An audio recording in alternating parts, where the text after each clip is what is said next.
Hello and welcome प्यारे बच्चों आज फिर से मैं आप लोगों के लिए एक बेहद ही शानदार क्वेश्चन लेकर आया हूं। और इस क्वेश्चन का जो फिगर है और इस क्वेश्चन में दी गई जो भी इंफॉर्मेशंस है वो सारी चीज़ें यहाँ पर पहले से मैंने लिख रखी हैं। तो एक बार पहले हम इस क्वेश्चन को ध्यान से यहाँ से समझेंगे, फिर हम इसे बड़ी ही आसानी से सॉल्व कर लेंगे। और इससे पहले कि मैं इस क्वेश्चन को समझाऊं, मैं एक चीज़ बता दूं कि ये जो क्वेश्चन है यह फ्रिक्शन और एनएलएम के मिक्स कॉन्सेप्ट पर आधारित क्वेश्चन है प्यारे बच्चों। तो चलिए एक बार पहले हम क्वेश्चन को ध्यान से यहाँ से समझते हैं, फिर हम इसे बड़ी ही आसानी से सॉल्व कर लेंगे। चलिए, आप लोग देख रहे हैं कि यहाँ पर इस तरीके से इधर एक वॉल है जिसका नेम है ए, और इस तरीके से इधर एक वॉल है जिसका नेम है बी प्यारे बच्चों।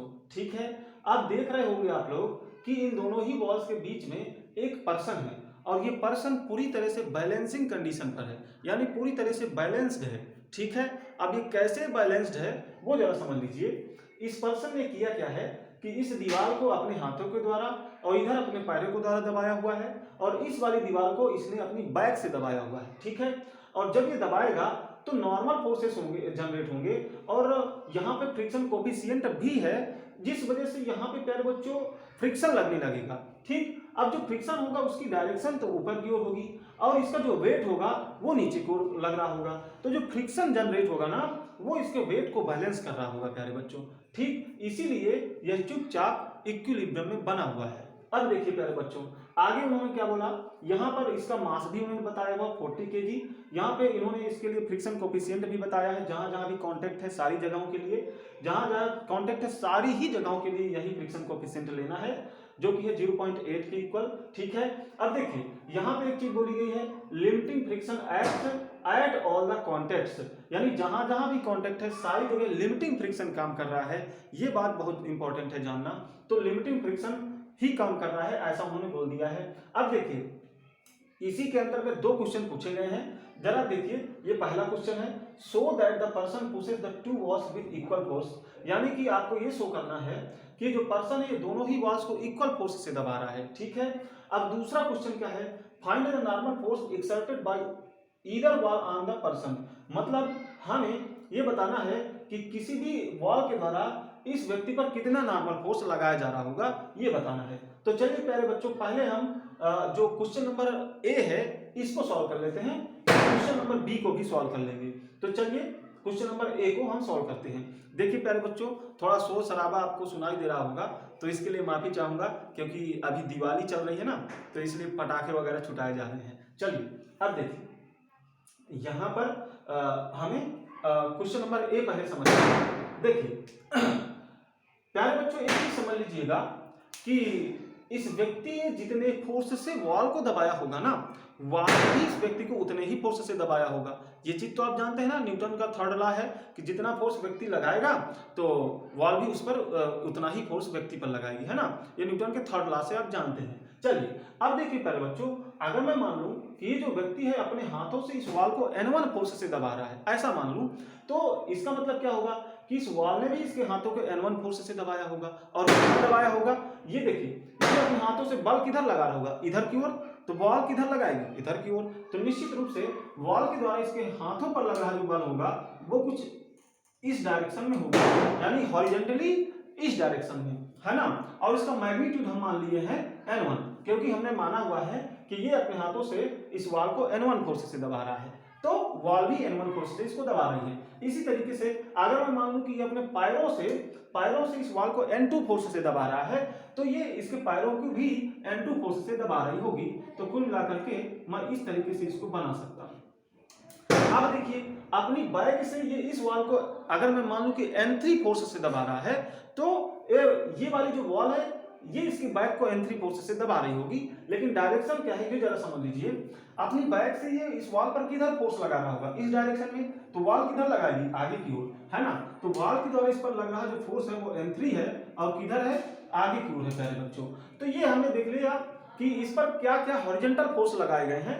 कुल मिलाकर के हमने सिर्फ वो फोर्सेस अभी यहाँ पर दिखाए हैं जो इसके दबाने के कारण आए हुए हैं। ठीक है, इसको वॉल के दबाने के कारण जो फोर्सेस आए वो केवल हमने यहाँ पर लिखा हुआ है, और अभी हमें इन्हीं का काम बस है ही, क्योंकि यहाँ पर हमें यही बात देखना भी है कि ये दोनों ही वॉल्स को इक्वल फोर्सेस से दबा रहा है, तो सिर्फ और सिर्फ हमने दबाने वाले फोर्सेस को ले लिया है, क्योंकि इसका संपूर्ण एफबीडी अभी हमने नहीं बनाया हुआ है, ठीक है, उसका काम भी नहीं है। आगे इस वाले क्वेश्चन के लिए हम इसका संपूर्ण एफबीडी भी बनाएंगे। चलिए अभी देखिए इस तरीके से जो फोर्सेस लगेंगे इसके दबाने के कारण। अब समझिए प्यारे बच्चों, अगर इन हॉरिजॉन्टल फोर्सेस के लिए हम फोर्स इक्वेशन लिखने जाएं तो किस तरीके से लिखेंगे, जरा देखिए।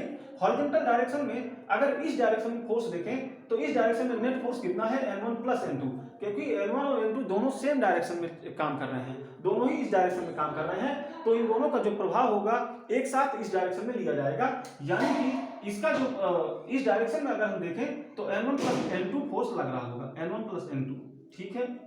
अब देखिए ये N3 जो फोर्स है वो इन फोर्सेस के अपोजिट डायरेक्शन में लग रहा है, इसलिए इसको माइनस के साथ हम लिख लेंगे और इधर लिखेंगे M इंटू ए। ऐसे ही फोर्स इक्वेशन हम लिखते हैं प्यारे बच्चों।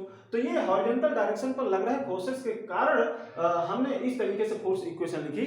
तो प्यारे बच्चों, अगर ये हॉरिजॉन्टल डायरेक्शन पर लग रहे फोर्सेस के कारण ये फोर्स इक्वेशन लिखी गई है, तो ये जो एक्सेलरेशन होगा ना, ये हॉरिजॉन्टल डायरेक्शन के लिए ही एक्सेलरेशन होगा, ठीक है। तो देखिए ये तो किधर भी मूव नहीं कर रहा, ना तो ये हॉरिजॉन्टल डायरेक्शन में मूव कर रहा, ना ही वर्टिकल डायरेक्शन में मूव कर रहा, तो वर्टिकल डायरेक्शन के लिए भी इसका एक्सेलरेशन 0 ही लिया जाएगा और हॉरिजॉन्टल डायरेक्शन के लिए भी इसका एक्सेलरेशन 0 ही होगा प्यारे बच्चों, ठीक है। लेकिन ये इसका नेट एक्सेलरेशन नहीं है, मैंने बता दिया, ये सिर्फ और सिर्फ हॉरिजॉन्टल डायरेक्शन के लिए इसका एक्सेलरेशन है, ठीक, जो कि 0 है। तो यहां पर प्यारे बच्चों इसको हम 0 लिख लेंगे। अब जैसे ही हमने इसको 0 रखा तो ये पूरा टर्म 0 हो गया, है ना। अब जब ये 0 है तो निश्चित रूप से जब आप आगे हम इसको सॉल्व करेंगे तो हमें मिलेगा N1 plus N2 equal N3। देखिए ये चीजें हमें मिली। अब देखिए ये जो फोर्सेस हैं ये क्या थे, ये वॉल के द्वारा व्यक्ति पर लगाए गए फोर्सेस हमने यहाँ पर लिखे हुए थे, ठीक है। लेकिन हमें क्या प्रूव करना था कि व्यक्ति के द्वारा वॉल पर लगाए गए फोर्स इक्वल है। अभी तो यहाँ से क्या प्रूव हो रहा है कि वॉल के द्वारा व्यक्ति पर लगाए गए फोर्स इक्वल है। कैसे, जरा समझ लीजिए। इस वॉल के द्वारा हाथों पर इस पे कितना फोर्स लगाया गया है, N1, और इसी वॉल के द्वारा इसके पैरों पर लगना फोर्स था N2। तो इस वॉल के द्वारा व्यक्ति पर लग रहा नेट फोर्स कितना था, N1 प्लस N2, ठीक है। तो हम ये कह सकते हैं कि इस वॉल के द्वारा इस व्यक्ति पर N1 प्लस N2 फोर्स लग रहा है। तो N1 प्लस N2 इक्वल आया है N3 के। इसका मतलब क्या है कि N1 प्लस N2 इक्वल है N3 के। इसका मतलब यही है कि इस वाले वॉल के द्वारा जिस भी फोर्स से इसको दबाया जा रहा है उतने ही फोर्स से इस वाले वॉल के द्वारा इसको दबाया जा रहा है, ठीक है।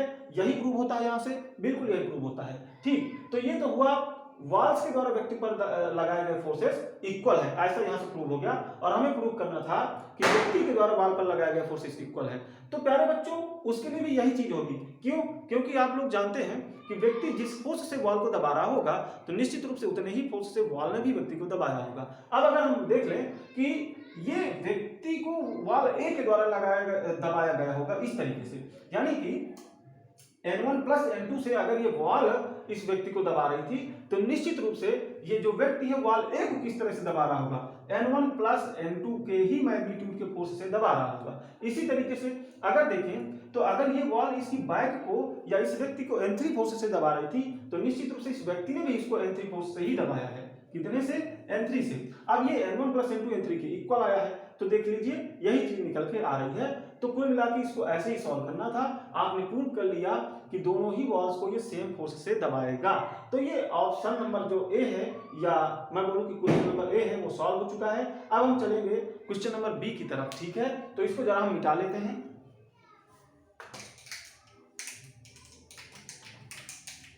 इसको जरा मिटा लिया जाए। अब देखिए इसके लिए हम क्या देखने वाले हैं, find the normal force exerted by either wall on the person, मतलब किसी भी वॉल के द्वारा इस व्यक्ति पर लग रहा नॉर्मल फोर्स हमें बताना है। तो चलिए प्यारे बच्चों इसके लिए हम इसका एफबीडी बना लेते हैं। अब देखिए मैं इस व्यक्ति को दोबारा नहीं बनाऊंगा क्योंकि आपने देखा कि यहाँ पर ये कितना बनाना इसको मुश्किल है, तो यहाँ पर मैं इस व्यक्ति को नहीं बना रहा, लेकिन इस पर लग रहे सारे फोर्सेस में दिखाऊंगा। चलिए सारे फोर्सेस आपको दिखाना है।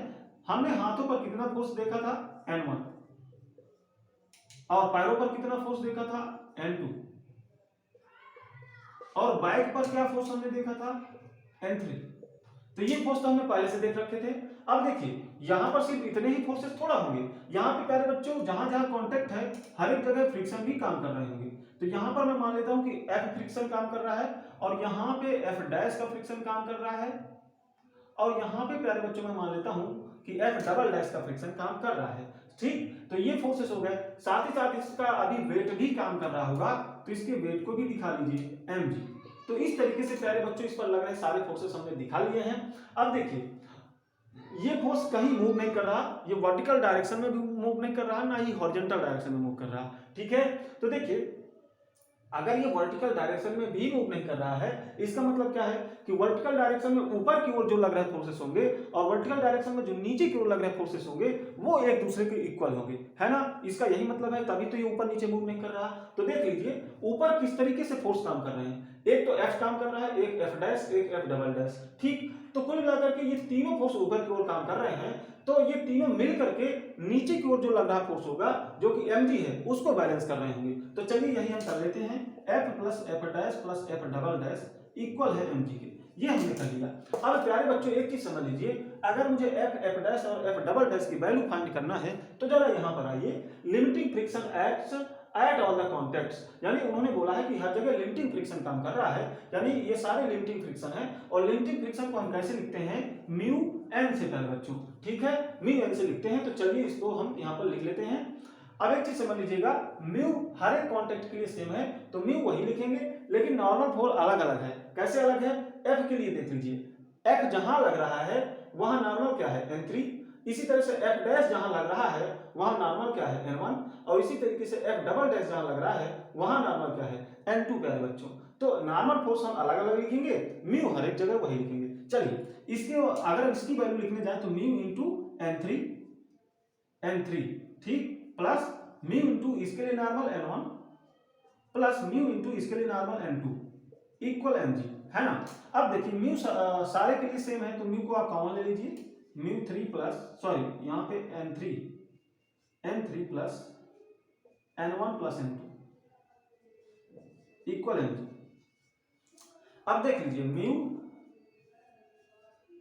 अरे यार बार बार म्यू लिख रहा हूं, n3 प्लस, अब जरा देख लीजिए अभी हमने पहले प्रूव किया कि n1 प्लस n2 इक्वल है n3 के, तो एक काम कर लेते हैं, n1 प्लस n2 की जगह हम n3 ही लिख लेते हैं। ठीक, इस तरीके से। अब इसको आगे हम सॉल्व करेंगे, कहां पे सॉल्व कर ले, हम प्यारे बच्चों यहां पे सॉल्व कर लेते हैं। ठीक है, यहां पे सॉल्व कर लेते हैं। चलिए यहां पे आगे सॉल्व करेंगे तो mu into 2n3 equal mg, और इस तरीके से यहाँ n3 जो मिल जाएगा वो क्या होगा, mg अपान 2 इंटू म्यू, यही हो जाएगा, बिल्कुल यही हो जाएगा। अब इसको आगे हम सॉल्व करें तो क्या होगा, n3 इक्वल m की वैल्यू है 40, g को लिख लीजिए 10, इसको 2 और म्यू है 0.8। तो इसको जब सॉल्व करेंगे तो देखिए क्या मिलेगा, इसको कैंसिल करेंगे तो 50 मिल जाएगा, और इसको एक बार और कैंसिल कर लीजिए तो 25, और यहां से मिल गया n3 इक्वल 250 न्यूटन, 250 न्यूटन ये मिल गया n3। अब n3 क्या है, वॉल बी के द्वारा इस पर लग रहा नॉर्मल फोर्स। ठीक है, अब अभी हमने देखा कि वॉल बी के द्वारा लग रहा नॉर्मल फोर्स उतना ही होगा जितना कि वॉल ए के द्वारा इस पर लग रहा नॉर्मल फोर्स है। ठीक है, तो दोनों ही वॉल्स के द्वारा इतना ही नॉर्मल फोर्स लगेगा। आपने वॉल बी के द्वारा निकाला, अगर आपसे वॉल ए का भी पूछे तो वॉल ए के लिए भी इतना ही नॉर्मल फोर्स हो जाएगा प्यारे बच्चों। तो यही आंसर हो जाएगा। यहाँ पे जो क्वेश्चन नंबर बी था उसके लिए जो आंसर हो जाएगा वो 250 न्यूटन है, और पहला वाला हमने पहले ही सॉल्व कर लिया है। तो प्यारे बच्चों क्वेश्चन हमारा सॉल्व हो गया है। अगर वीडियो आपको अच्छा लगा हो तो वीडियो को लाइक जरूर करेंगे, चैनल को सब्सक्राइब जरूर करेंगे। अभी के लिए थैंक्स प्यारे बच्चों।